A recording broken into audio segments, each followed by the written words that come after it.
They say there's no proof. That you're crazy for believing. But monsters are real.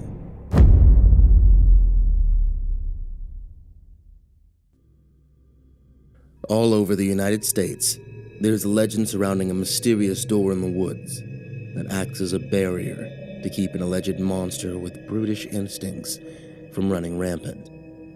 This story was shared on a forum dedicated to monster sightings. Out of respect for the dead, the events remain unchanged.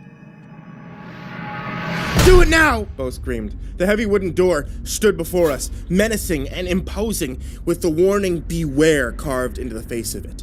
A heavy iron chain attached to an equally heavy iron lock secured the door so that it couldn't be opened. Bo's punch had my nose bleeding onto the iron lock. "I want you to knock on the door, and then say it." Bo and his cronies had me cornered. I couldn't run anywhere. The other two kids, Bo's partners in crime, less physically mature than him, closer to my size, though both were still a head taller than I was. In my hand was my birch figure, a figure made of sticks that my mom had fashioned from twine and twigs from a birch tree. My mother had given it to me before she passed. "Carry this with you," she would tell me, "and say the words. She'll come." My mom never told me who she was. "Now!" Bo pushed me again, so hard this time that I dropped my birch figure, but not before I whispered the words my mom taught me. "For thee who makest me, I will come.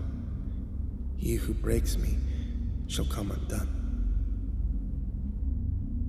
I was terrified. Everyone in town knew about the door, but we thought that it was just a tall tale. Ask 100 people in town about the door in the woods. You'll get 100 different stories about where it was, how to open it, and the whereabouts of the legendary one-armed girl. But as different as those stories about the door were, every version had the same message. The door was meant to stay locked. Bo and his cronies were quiet as I recited the chant they forced me to say. I nervously finished the chant. "Brute, go back in your hole and spare the living one more soul." We all stood quiet for what felt like minutes, waiting for something to occur. I broke the silence.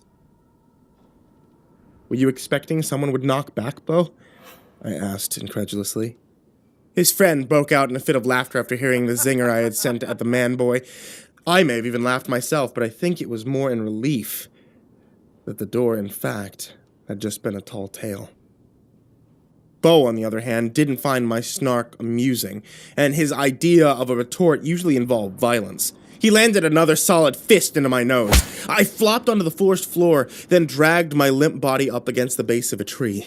I had dropped my birch figure and was reeling from Bo's ham-hock hand. But then, to our surprise, we heard a click and rustling clatter of iron against wood.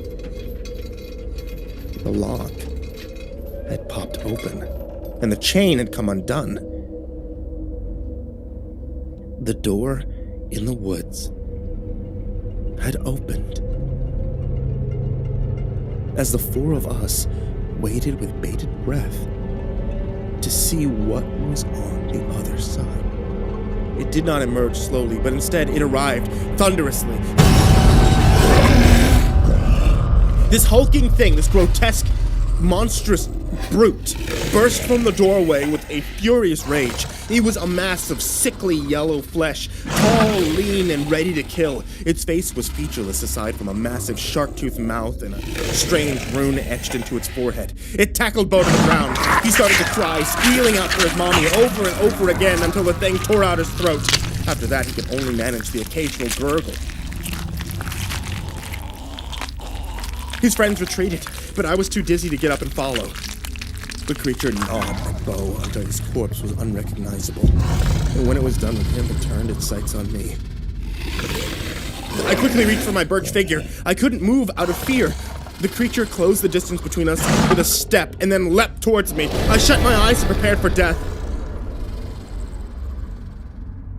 But death never came. When I opened my eyes, I was looking at not one monster, but two. This new monster was standing between the brute and myself. It was a tall, powerful, living birch tree with ghastly human features. I tried to make sense of who or what it actually was. The brute circled the birch, but the birch quickly swatted it to the ground with a heavy wooden arm. The brute yelped like a wounded dog and scrambled back to its feet. It lunged at me, but once again the new creature knocked it to the ground. There was a flurry of strikes, blows from both sides. The first lit up the cries of evil incarnate as they scratched and clawed one another. Black blood and bark covered the forest floor. Skin torn from the brute and splinters scratched from the birch. After trading blows and deafening screams, the two monsters backed off without taking their eyes off each other. They were equal foes. But then the brute charged and leapt into the air at the birch. Its jaws were wide open with intent on crushing whatever it caught. The birch quickly reacted to the oncoming attack with an ear-piercing roar and swept at the brute with such force it knocked the monster's beaks back into the hellhole it came from.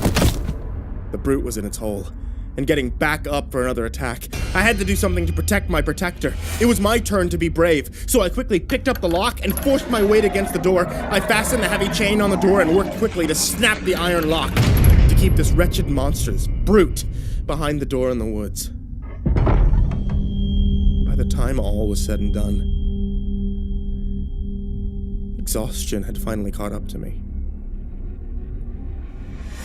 I stood up and held my head in my hands. I could not believe the magnitude of what I had just witnessed. Monsters. Real monsters fighting. When I turned around to thank the birch tree, it was nowhere to be seen. Hidden amongst all the other trees surrounding this door in the woods.